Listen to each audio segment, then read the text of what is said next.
Alang Lunes ng umaga po sa inyong lahat. Ngayon po ay April 15. Muli po ang inyong lingkod, si Chef Roy. Sa umaga pong ito ay ang tatalakayin po natin tungkol sa yung mga post ko po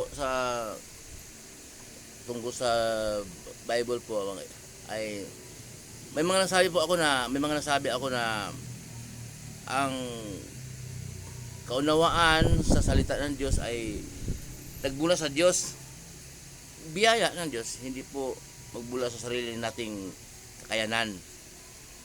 Hindi po nadadaan sa taas ng pinag-aralan o sa taas ng grade, sa katalinuhan.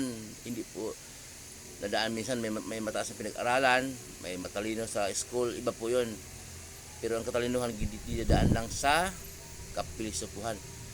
May nag-comment po sa akin na may nakasulat po ba na yung tungkol sa sinasabi ko na wala sa taas ng pinag-aralan, wala po sa sobrang talino mo sa school, top notcher ka man o marami kang medal na natanggap pag nag-aaral ka, hindi po doon nakukuha ang katalinuhan na kaunawaan ng salita ng Diyos. Iba po kasi yung salita ng Diyos biyaya po talaga yon. O sige po, basahin ko para po sa hindi lang po doon sa nag-comment, kundi yung mga nakakapanood po ng video ito. Alam po naman natin, may nagsabi na pagka ang post mo ay salita ng Diyos, hindi mo tinatapos ng mga nanonood agad nililipat. Pagka yung video mo na nasa beach, marami kang kasamang mga attractive na tingnan, yun, tatapusin nila ulit-ulit pa. Pero alam natin yan, mayroon lang mga 5 o hanggang 10 na makakapanood. Malaking bagay na po yon, kasi po nais ng Diyos na maihayag ang kanyang salita. At hindi po hinayag ng Chef Roy ay sarili ko, kundi sa mga kamag-anak, anak o pamangkin o mga anuman. Kasi po yun ang tunay na pagmamahal sa kapwa. Ihayag mo ang biyayang pinagkaloob sa iyo ng Diyos na kaunawaan. Okay po, basahin ko po sa yung sinasabi ko po na kahit matalino ka, hindi mo maunawaan ang salita ng Diyos kung hindi ka pinagkalooban ng Diyos. Basahin po natin para mag-gets po natin. Dito po sa pangalawang Korinto 4:4. Ito pong Korinto, lugar. Sulat po ni Pablo. Si Pablo po ay marami po siyang aklat na sinulat. Mga higit po 10, 13, gano'n. Kasi yung Korinto, mayroong unang Korinto, pangalawang Korinto. 2 bisis sumulat sa Korinto. Lugar po yon. Ang sinusulatan po ni Pablo, hindi po Kapitolyo, Musipyo, kundi Iglesia sa Korinto, Iglesia sa Galacia, Iglesia sa Roma, Iglesia sa Efeso, mga ganon. Ibig po sabihin Iglesia, na una ko nang nabanggit po na ang Iglesia ay pinagsama-samang kinahabagan ng Diyos at naglilingkod sa Diyos. Yun po ang pinagsama-sama, yun po ang Iglesia. Pero pag yung Iglesia, yung building niya doon ginaganap, ang pag-aati nila tuwing linggo, kung walang tao yan, ay hindi po Iglesia yan. Kasi wala dyan yung mga tao nga pinagsama-sama, kinahabagan ng Diyos. Andun lahat, lalo pag linggo, andun yung pastor, mayroong choir, mayroong tagalinis, andun lahat yun po Iglesia, pinagsama-sama ng Diyos. Pero pag ibang araw po na wala yan sila, building lang, hindi po Iglesia yun, ha? Hindi po Iglesia, hindi po kasi building ang Iglesia, hindi po lugar, hindi. Mga taong kinahabagan ng Diyos, sama-sama ng Diyos. Excuse me. Basahin po natin sa pangalawang Korinto 4:4. Ganito po. Umpisa po sa 3. 4:3. Umpisa po natin.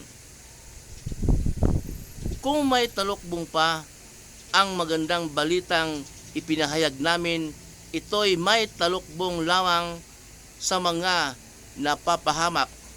Hindi sila sumasampalataya sapagkat ang kanilang isip ay binulag ng Diyos ng kasamaan sa daigdig na ito upang hindi nila makita ang kaluwalhatian ng magandang balita tungkol sa kaluwalhatian ni Jesus Kristo na siyang larawan ng Diyos. Yun po. Yun pong sinasabi kong matatalino at mataas ang pinag-aralan. Mayroon din namang matalino na hindi mataas ang pinag-aralan. Pero mayroon din namang mataas ang pinag-aralan. Pag mataas ang pinag-aralan, lalo na kung napunta ka sa magna cum laude ka, nag-top notcher ka, matik din, matalino po kayo. General, pagka sa mga militar naman, huwag po natin itanong, nag-top notcher po yun. May iba nag-cum laude kasi nga kung hindi ka matalino, hindi ka man maging general eh. O pulis ka pero mag-retired ka na SPO1. Hindi ka, ibig sabihin, sakto lang yung grade mo na pala. Kung ADOC naman ang kukunin mo, pag sinabi mong administrator, huwag mo itanong, tsak na nag-top notch sa school yun, matalino yun. Kasi kung hindi ka matalinong guro, o simple lang ang yung na palang grado, ay pag-retire ka na teacher 1 o teacher 2, ganun, simple teacher lang. Kaya pagka sa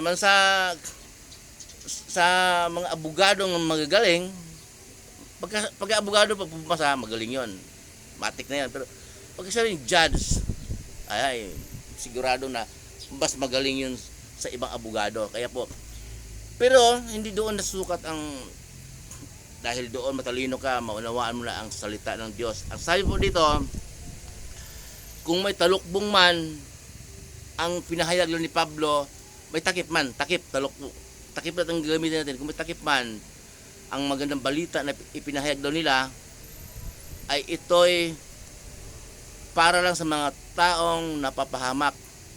Okay? Binulag ang kanilang isipan sa Diyos ng mundong ito. Sino yung Diyos ng mundong ito? Sino po ba? Satanas.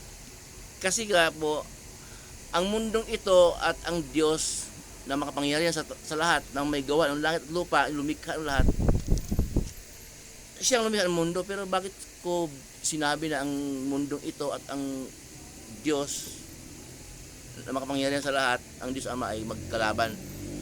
Dahil po sa mga nakatira na tayong nakatira po, kasi sinaway natin ang utos ng Diyos, hindi natin sinusunod ang kanyang kalooban. Kaya napakasarap po kasi gumawa ng kalikuan. Nabuboring kasi yung tao pag sumunod sa utos ng Diyos. Totoo ho naman eh, nabuboring. Salita ng Diyos ayaw pakinggan. Yung salita ng kabastusan, masarap pakinggan. Di ba? Kaya binulag ng Diyos ng mundong ito, binulag yung Satanas sila. Maliwanag po, binulag hindi sila sumasampalataya sapagkat ang kanilang isip ay binulag ng Diyos ng kasamaan sa daigdig na ito upang hindi nila makita ang kaluwalhatian ng magandang balita tungkol sa Panginoong Hesukristo na siyang larawan ng Diyos. Binulag kasi nga masarap nga naman po yung laya, magkasino ka, mambababae ka, beer house ka, kung ano-anong bisyo. Masarap, di ba? Parang ang gaan sa katawan. Kaya po, noon tayo nabulag sa kaunawaan at hindi po talaga tayo pinagkalooban ng kaunawaan dahil hindi po natin hinanap, hindi tayo nagpreno. Pero kung darating naman, minsan ayaw pa natin, binigyan tayo ng choices ng Diyos na mayroong naghayag sa ating salita, ayaw nating pakinggan kasi nga masarap po magkasala. Kaya binulag ng Diyos. Kaya hindi po yan mag-gets kahit na mataas pinag-aralan. Kasi nga nandoon sa kalayawan lahat ng tao. Yun po ang madalas ko po binanggit. Hindi po nadaan sa mataas na pinag-aralan o sa katalinuhan sa eskol. Mayroon pong hindi matalino sa eskol, pero dito sa salita ng Diyos, pinagkaloob siya ng Diyos ng kaunawaan. Kapag nasa iyo naman ang kaunawaan na pinagkaloob ng Diyos, ay biyaya po yan, ihayag po natin sa iba Kasi mayroon po tayong mga kamag-anak anak, pamangkin, mga parent, mga pinsan o kaibigan. Nasa kanila po kung marinig nila kung tatangkilikin po nila. Nasa kanila na po kung pakinggan po nila ang salita ng Diyos.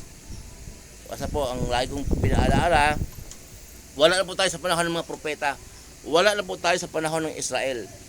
Dumating si Jesus, pinadala ng Diyos Ama upang iligtas ang ating kasalanan. Ang turo ni Jesus ang ating pong sundin. Wala na po ang mga panahon, mga propeta na yan, sila si Moises. Kinansila po ng Diyos kasi po, hindi kasalanan ni Moises ha. Hindi kasalanan ng mga propeta na yan. Kasalanan ng mga tao kasi nga hindi sumunod. Pinagkalooban sila ng tsansa ng Diyos na maghandog ng hayop pag nagkasala. Yun po'y ginawa lang abuso. Kung marami silang hayop na panghandog, nagkasala, sinasadya na magkasala. Kaya po, yun ang dahilan ng Diyos, kaya pinadala ang kanyang anak, ang ating Panginoong Jesus dito sa mundo. Ang sino mas sumasampalataya sa Kanya ay hindi mapahamak, kundi magkaroon ng buhay na walang hanggan. Muli po ang inyong lingkod, si Ship Roy. Magandang umaga po muli.